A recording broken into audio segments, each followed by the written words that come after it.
नमस्कार, स्वागत है आप सभी का देवभूमि समाचार में। मैं आपके साथ निकिता कश्यप। बुलेटिन की शुरुआत करते हैं इस वक्त की बड़ी खबर के साथ, जो कि देहरादून से सामने आ रही है। आपको बता दें कि मुख्यमंत्री पुष्कर सिंह धामी की ओर से अधिकारियों के साथ हाई लेवल मीटिंग की जा रही है। जी हां, आपको बताते चले कि प्रदेश में लगातार बढ़ रही फॉरेस्ट फायर मामलों को लेकर बैठक की जा रही है और जहां बिजली संकट, स्वास्थ्य से संबंधित मामलों पर भी इस बैठक में विचार मंथन किया जा रहा है। इस वक्त की बड़ी खबर आपको बता दें कि देहरादून में मुख्यमंत्री पुष्कर सिंह धामी की ओर से हाई लेवल मीटिंग ली जा रही है, जिसमें लगातार बढ़ रही जंगलों की आग को लेकर मुख्यमंत्री पुष्कर सिंह धामी की ओर से अब गंभीरता से इस विषय पर चर्चा की जा रही है। और जहां मुख्यमंत्री पुष्कर सिंह धामी ने फॉरेस्ट के आला अधिकारियों को भी तलब किया है, तो वहीं आपको यह भी जानकारी देते चले कि मीटिंग में वन मंत्री सुबोध उनियाल भी मौजूद हैं, तो साथ ही साथ मुख्य सचिव आनंद बर्धन समेत कई अधिकारी इस बैठक में मौजूद है। और इस खबर पर अधिक जानकारी के साथ देहरादून से संवाददाता अभय कैंतुरा हमारे साथ जुड़ गए हैं। तो अभय जी, जिस तरीके से हाई लेवल मीटिंग हो रही है, जहां एक तरफ उत्तराखंड में लगातार जंगलों में आगजनी की घटनाएं बढ़ती जा रही है, क्या कुछ निर्देश आज सरकार की ओर से लिए जा सकते हैं? देखिए, उत्तराखंड में ये कह सकते हैं कि जैसे जैसे तापमान बढ़ रहा है, जो जंगलों की आग है वो भी अपना विकराल रूप धारण करते नजर आ रही है। और खुद INLD की तरफ से जो यहाँ पर दिया गया, जो निर्देश दिए गए हैं, उसमें एक कह सकते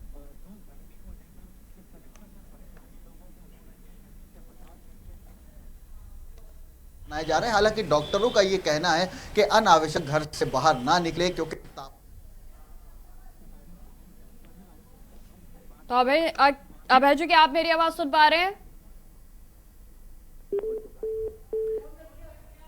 तो दोबारा से हम अपने संवाददाता की ओर चलेंगे। आपको बता दें कि देहरादून में इस समय मुख्यमंत्री पुष्कर सिंह धामी की ओर से हाई लेवल मीटिंग चल रही है और जहां जिस तरीके से उत्तराखंड में जंगलों में आग की जो खबरें हैं वो लगातार बढ़ती जा रही हैं, अब इस पर सरकार पूरे तरीके से सजग नजर आ रही है। तो वहीं आपको बताते चले कि इस समय यह मीटिंग लगातार जारी है। मीटिंग में वन मंत्री समेत तमाम वनाधिकारी भी मौजूद है और जहां मुख्यमंत्री पुष्कर सिंह धामी की ओर से आज तमाम निर्देश लिए जा सकते हैं। और एक बार फिर से हम अपने संवाददाता अभय कैंतुरा की ओर चलते हैं। जहां अभय जी, लगातार देखिए जिस तरीके से उत्तराखंड में जंगलों के भीतर आग की खबरें जो है वो लगातार आ रही हैं और अब सरकार भी इस पर सजग नजर आ रही है, क्या कुछ आज निर्देश मुख्यमंत्री की ओर से लिए जा सकते हैं? मुख्यमंत्री के द्वारा जो ये अहम बैठक इस समय की जा रही है, हाई लेवल बैठक, इससे समझी जा सकती है कि इस बैठक में शासन के सभी आला अधिकारी मौजूद हैं, वन विभाग के द्वारा अधिकारी वो इस बैठक में मौजूद है और स्वयं मुख्यमंत्री पुष्कर सिंह धामी एक मॉनिटरिंग के जरिए इन सब चीजों की जो वस्तु स्थिति इसमें प्रदेश में चल रही है उसको जानने का काम यहाँ पर कर रहे हैं। कुछ बड़े निर्देश आज मुख्यमंत्री की तरफ से यहाँ पर दिए जा सकते हैं कि जंगलों की आग को बचाने के जंगलों को आग से बचाने के लिए क्या कुछ यहाँ पर किया जा सकता है। लगातार जो प्रयास विभाग की तरफ से किया जा रहा है, उन प्रयासों को किस प्रकार से सदुपयोग यहाँ पर किया जा सकता है, कैसे उसके प्रकार से परिणाम यहाँ पर दे सकता है। खासतौर पर राज्य की जो बहुमूल्य जो वन संपदा है उसको कैसे बचाया जा सकता है, क्योंकि जंगलों की आग की जो घटना है वो लगातार यहाँ पर बढ़ रही है। पिछले 24 घंटे में जंगलों की आग में जो 2 लोग झुलस कर यहाँ पर मर चुके हैं, जिसमें एक फायर वॉचर भी यहाँ पर मौजूद था, जो खुद आग बुझाते हुए ये कह सकते हैं कि एक दुर्घटना के शिकार यहाँ पर हो गए थे, उनकी मृत्यु वहां पर हो गई थी। एक महिला की मृत्यु भी इस आग बुझाने के दौरान यहाँ पर हुई है। तो ये समझा जा सकता है कि लगातार आग की घटना यहाँ पर बढ़ रही है। और खुद मौसम विभाग ने साफ तौर पर कहा है कि अगले 48 से 72 घंटे उत्तराखंड हो चाहे पर्वतीय क्षेत्रों के लिए खासतौर पर बड़े संवेदनशील यहाँ पर कहे जा सकते हैं, क्योंकि जंगलों की आग या फिर जो जंगलों में आग लगने की जो घटना है उसमें बड़ी तेजी से यहाँ पर वृद्धि हो सकती है। लोगों को ज्यादा से ज्यादा एहतियात बरतने के निर्देश यहाँ पर दिए गए। तो ऐसे में वन विभाग की जो चुनौतियां वो बड़ी यहाँ पर नजर आती है। चुनौतियों से कैसे पार पाया जा सकता है उसको लेकर आज उनका बैठक में विभाग की जो कार्य योजना उसको समझने का काम खुद मुख्यमंत्री यहाँ पर कर रहे हैं। विभाग के जो आला अधिकारी है वो बताने का काम यहाँ पर कर रहे हैं कि कैसे इन जंगलों की आग को यहाँ पर कम किया जा सकता है, नुकसान को कैसे कम से कम यहाँ पर किया जा सकता है। उन सब चीजों को लेकर बातचीत यहाँ पर चल रही है। अब ये समझा जा सकता है कि जब बैठक खत्म होगी तो विभाग को कुछ जरूरी दिशा निर्देश यहाँ पर मुख्यमंत्री की तरफ से भी दिए जाएंगे और उनका इम्प्लीमेंट किस प्रकार से यहाँ पर हो सकता है, जब तक कैसे व्यवस्थाओं में शामिल किया जा सकता है, उसको लेकर बातचीत यहाँ पर होगी। जी ठीक है अभय जी, लगातार आप हमारे साथ बने रहें, आगे भी आपका रुख करूंगे।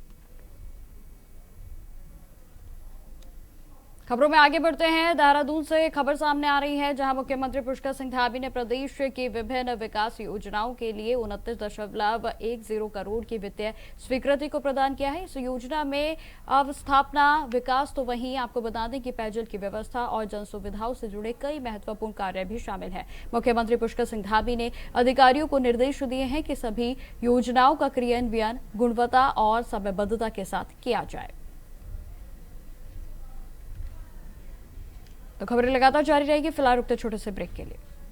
तो ब्रेक के बाद एक बार फिर से स्वागत है आप सभी का। बढ़ते हैं इस वक्त की बड़ी खबर की और। उत्तराखंड में बढ़ा गर्मी का असर। जी हां, आपको बता दें कि देहरादून का तापमान 40 डिग्री सेल्सियस के करीब पहुंच गया है, जहां आपको बता दें कि मैदानी जिलों में भी हीट वेव के अलर्ट को जारी किया गया है। तो वहीं लोगों को सतर्क रहने की सलाह दी गई। साथ ही साथ बताते चले कि देहरादून समेत कई जिलों में लू चलने की संभावनाओं को जताया जा रहा है। तो इस वक्त की बड़ी खबर आपको बताते चले कि उत्तराखंड में भी प्रचंड गर्मी का प्रकोप देखने को मिल रहा है और जहां कई जिलों के लिए हीट वेव समेत टेम्परेचर बढ़ने की जो जानकारी है वो साझा की गई और जहां साथ ही साथ लोगों को सतर्क रहने की सलाह दी गई है। आपको बता दें कि देहरादून समेत कई जिलों में लू चलने की संभावना को भी जताया गया है।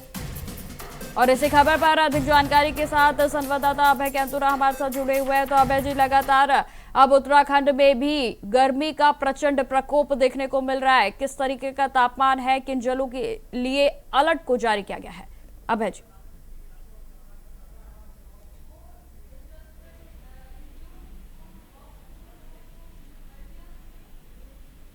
अभय जी, क्या आप मेरी आवाज सुन पा रहे हैं?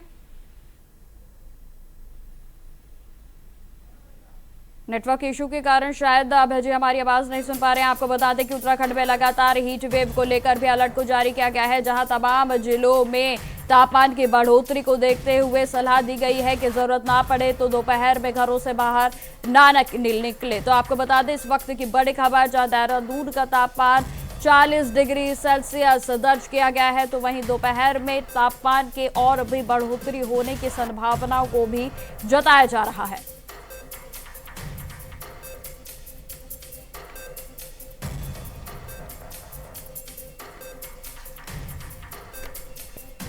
तो उत्तराखंड में भी लगातार प्रचंड गर्मी का प्रकोप देखने को मिल रहा है, जहां आपको बता दें कि देहरादून समेत कई जिलों में लू चलने की संभावना को भी जताया गया। और इसी खबर पर एक बार फिर से हम अपने संवाददाता अभय कैंतुरा की ओर चलते हैं। तो अभय जी, लगातार अब उत्तराखंड में भी प्रचंड गर्मी का प्रकोप दिखने को मिल रहा है।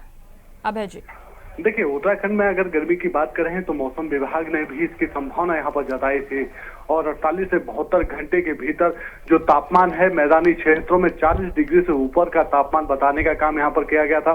संभावना भी व्यक्त की गई थी और पहाड़ी क्षेत्रों में खासतौर पर जो हिल स्टेशन वाले जो क्षेत्र है वहां पर भी 30 डिग्री से ऊपर तापमान रहने की उम्मीद यहाँ पर मौसम विभाग की तरफ से जताई गई थी। जो अभी तक की जो स्थिति यहाँ पर नजर आ रही है उत्तराखंड में, कह सकते हैं कि बढ़े हुए तापमान से आम जनता इस समय काफी परेशान यहाँ पर नजर आ रही है।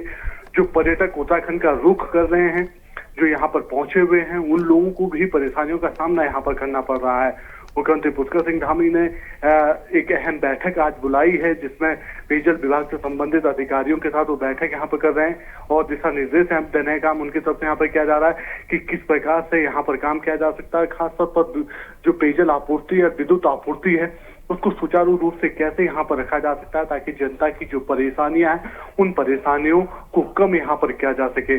और अभी तक जो चीजें नजर आई है उन चीजों में कहा जा सकता है कि सकारात्मक परिणाम तो देखने को मिलेंगे। अभी तक विभाग के पास चुनौतीपूर्ण जो समय है उस समय से निपटने के लिए एक बेहतर कार्य योजना बनाने के भी निर्देश यहाँ पर दिए गए। तो ये समझा जा सकता है कि मौसम विभाग की चेतावनी के बाद विभाग ने अब अपनी कार्य योजनाओं को और तीव्र रूप देना शुरू कर दिया है। मुख्यमंत्री पुष्कर सिंह धामी के निर्देश के बाद विभाग अब उन चीजों को इम्प्लीमेंट करते हुए नजर आ रहे हैं और धरातल पर ऐसी कार्य योजना बनाने का काम कर रहे हैं, जिससे ये समस्याएं, जो जनता की जो समस्याएं, चाहे वो पानी से संबंधित हो, विद्युत आपूर्ति संबंधित हो, उसको कम यहाँ पर किया जा सके। जी ठीक है अभय जी, आप लगातार हमारे साथ बने रहे। अगली खबर पर भी आपका रुख करूंगी। खबरों में आगे बढ़ते हैं। इस वक्त की एक और बड़ी खबर का रुख करते हैं। आपको बता दें कि केदारनाथ धाम यात्रा में आस्था का जनसैलाब देखने को मिल रहा है। जी हां, आपको जानकारी देते चले कि रोजाना लगभग 28 से 30 हजार भक्त कर रहे हैं बाबा के दर्शन, और जहां 30 दिनों में 7.5 लाख से ज्यादा श्रद्धालु धाम अभी तक पहुंच चुके हैं। आपको यह भी जानकारी देते चले कि पिछले साल के मुकाबले इस बार 30 हजार अधिक यात्री अभी तक इस आंकड़े को पार कर चुके हैं। तो वहीं हेली सेवा से भी करीब 28 करोड़ का कारोबार होने की अनुमान को जताया गया है, जहां एक महीने में 200 करोड़ से ज्यादा का कुल कारोबार अभी तक दर्ज किया गया है। तो वहीं जिला प्रशासन लगातार व्यवस्थाओं की मॉनिटरिंग में लगा है। तो इस वक्त की बेहद बड़ी खबर आपको बता दें, जहां केदारनाथ धाम पर लगातार जनसैलाब देखने को मिल रहा है। और इसी खबर पर लगातार हमारे साथ संवाददाता अभय कैंतुरा जुड़े हुए हैं। तो अभय जी, बेहद ही एक अच्छी खबर और एक रिकॉर्ड तोड़ खबर जो है वो सामने आई है। केदारनाथ धाम पर लगातार जनसैलाब बढ़ता जा रहा है। अभय जी, देखिए, उत्तराखंड की जो चारधाम यात्रा है वो इस समय काफी चरम पर यहाँ पर देखने को मिल रही है। लाखों की संख्या में श्रद्धालु उत्तराखंड यहाँ पर पहुंच रहे हैं। और अगर आंकड़ों पर नजर दौड़ाई जाए तो फिर से समझा जा सकता है कि उत्तराखंड की यात्रा पर अभी तक जो यहाँ पर आई है, जो आंकड़ा अभी तक नहीं आया, 13 लाख से ज्यादा श्रद्धालु उत्तराखंड के चारों धामों में दर्शन यहाँ पर कर चुके हैं। 13 लाख श्रद्धालुओं में सबसे ज्यादा संख्या केदारनाथ धाम में है, जहाँ पर 7 लाख के करीब श्रद्धालु अब तक केदारनाथ धाम में पहुंच चुके हैं। और बाबा भोले के दर्शन उनकी तरफ से यहाँ पर किए जा चुके हैं। अभी तक जो रजिस्ट्रेशन का ओवरऑल जो आंकड़ा नजर आया, 38 लाख से ज्यादा श्रद्धालुओं की तरफ से चारधाम यात्रा के लिए रजिस्ट्रेशन कराने का काम यहाँ पर किया गया।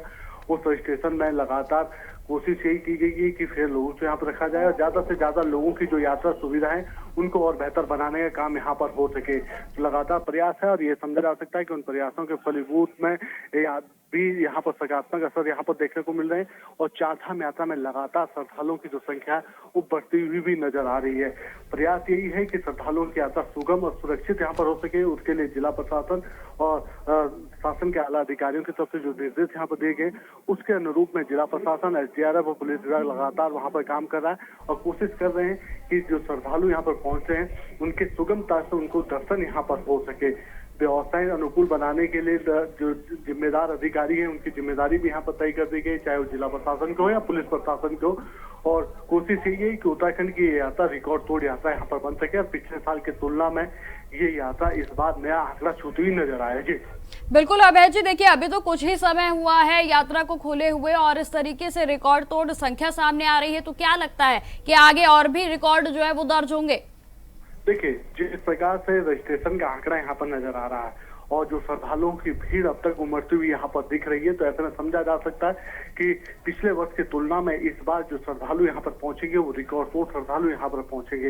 यानी उम्मीद ये है और जो अनुमान यहाँ पर लगाया जा रहा है कि 60 लाख से ज्यादा श्रद्धालु इस बार यहाँ पर पहुंच सकते हैं। और जिस प्रकार से पिछले एक महीने के भीतर में कह सकते हैं कि 19 अप्रैल से चारधाम यात्रा की शुरुआत यहाँ पर हुई थी। 19 अप्रैल को गंगोत्री और यमुनोत्री धाम के कपाट यहाँ पर खुले थे। 22 अप्रैल को केदारनाथ धाम का, 23 अप्रैल को बद्रीनाथ धाम के कपाट यहाँ पर खुले थे।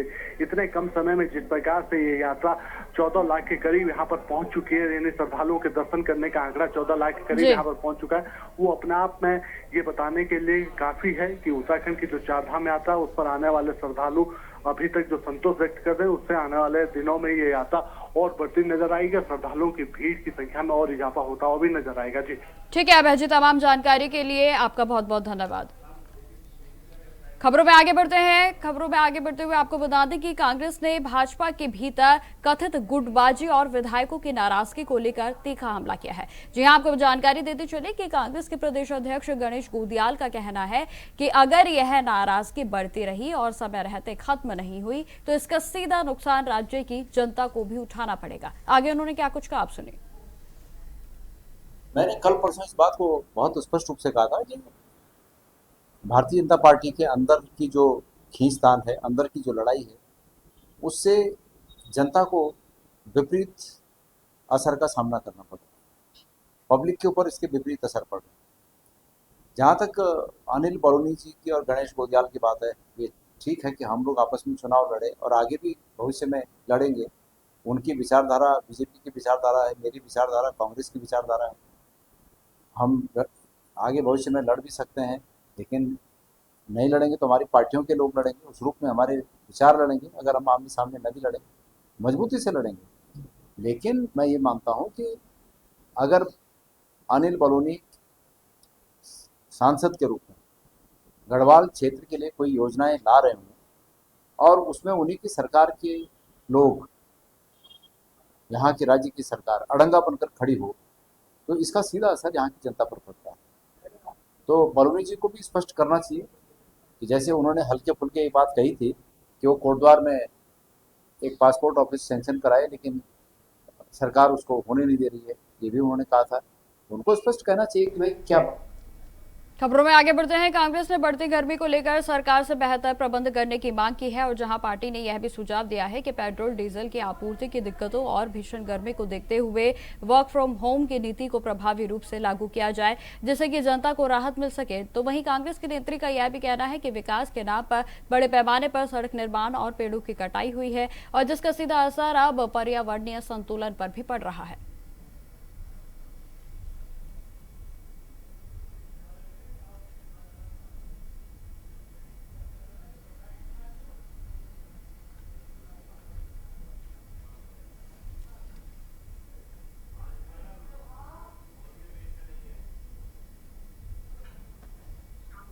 तो आपको बता दें, राजीव गांधी स्टडी सर्कल में कोऑर्डिनेटर हूँ स्टेट। देखिए, पहली बात तो ये है कि देहरादून में आज अगर 40 डिग्री से पार टेम्परेचर पहुंच रहा है और लोगों को मई में भी एसी की जरूरत पड़ रही है, तो ये सिंपल जो है इशारा करता है कि इन्वायरमेंट के साथ जब हम खिलवाड़ करते हैं तो यही होता है। आपने देखा सहस्त्रधारा रोड पे हजारों की संख्या में पेड़ काट दिए गए एलिवेटेड रोड के नाम पे। 3 साल हो गए इस बात को। वहां पे अभी ना कोई लेन बनी है ना एलिवेटेड रोड बनी है, सिर्फ पेड़ काट दिए गए, जिसकी वजह से कितनी दिक्कतें लोगों को हुई। आपने 2.5 घंटे में दिल्ली पहुंचने की वजह से आज पूरे जंगल उजाड़ दिए, नदियां उजाड़ दी। तो ये सारे रीजन है जिसकी वजह से आज हमें ग्लोबल वार्मिंग का इतना ज्यादा असर जो है वो देहरादून में पड़ रहा है। सरकार से अपेक्षा इतनी है कि आप पब्लिक कन्वेंस को बढ़ाने का कार्य करिए, क्योंकि पेट्रोल और डीजल लोगों को उपलब्ध हो नहीं रहे हैं।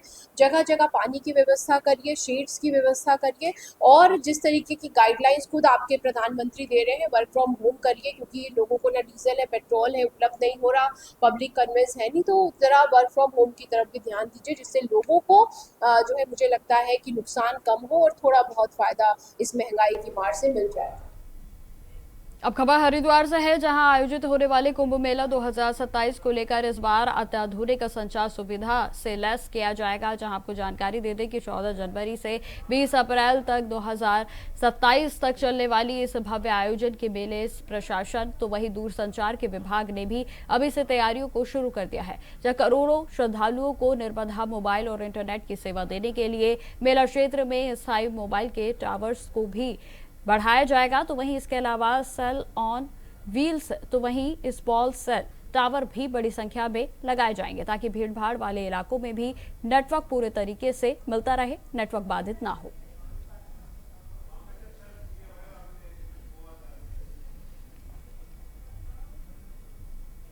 अब खबर खटीमा से है, जहां सचिव आपदा प्रबंधन और पुनर्वास के विनोद कुमार सुमन ने दौरा कर नेपाल सीमा पर चल रहे कार्यों का स्थलीय निरीक्षण किया। उन्होंने मेलाघाट क्षेत्र में जगबूड़ा नदी के भू कटाव को रोकने के लिए भी चल रहे बाढ़ सुरक्षा कार्यों की समीक्षा की। तो वहीं निरीक्षण के दौरान उन्होंने सिंचाई विभाग के अधीक्षण में अभियंता को निर्देश दिए हैं कि यहाँ अत्यंत आवश्यक है कि शीघ्रता से सुरक्षा कार्य को किया जाए। तो वहीं आपको यह भी जानकारी दे दें, उन्होंने कहा कि सभी प्रस्तावित बाढ़ सुरक्षा कार्यों के एस्टीमेट तैयार कर शासन को भेजे जाएं।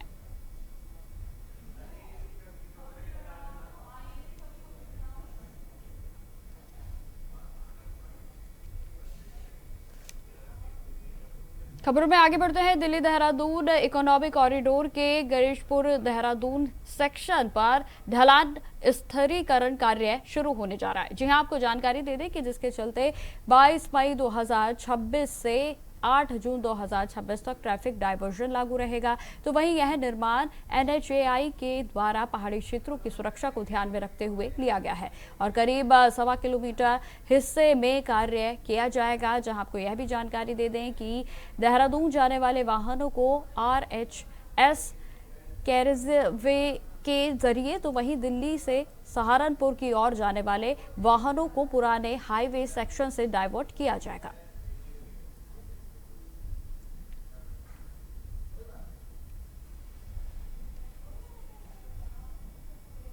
खबरों में आगे बढ़ते हैं। अब खबर देहरादून से है, जहां एसएसपी और एसटीएफ के अजय सिंह ने चेतावनी दी है कि चार धाम यात्रा, खासकर कि केदारनाथ मंदिर यात्रा में बढ़ते हेलीकॉप्टर बुकिंग के चलते साइबर ठग सक्रिय हो जाए और ये अपराधी फर्जी वेबसाइट और नकली ट्रैवल एजेंट नंबर बनाकर यात्रियों को ठगने का प्रयास कर रहे हैं। और जहां एसएसपी ने स्पष्ट निर्देश दिए हैं कि हेलीकॉप्टर टिकट केवल IRCTC पर ही आधिकारिक वेबसाइट से बुक किए जा सकते हैं, किसी अन्य वेबसाइट या फिर लोकल एजेंट से नहीं।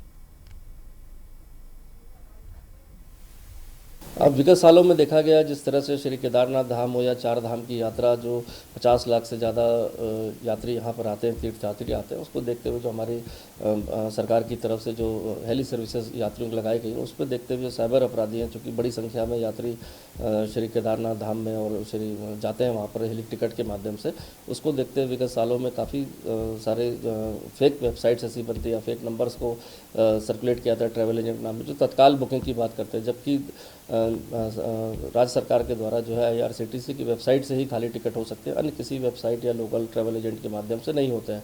लेकिन साइबर अपराधियों द्वारा खासकर कुछ जनपद ऐसे ट्रेस किए गए एक राज्य में, जहां से लगातार ऐसी फेक वेबसाइट्स बना रहे हैं, ऐसे नंबर्स को सर्कुलेट कर रहे हैं जिससे कि यात्रियों को ठगा जा सके। अभी तक कुल 202 वेबसाइट्स ऐसी जो फेक बनाई गई थी उसको ब्लॉक कराया गया।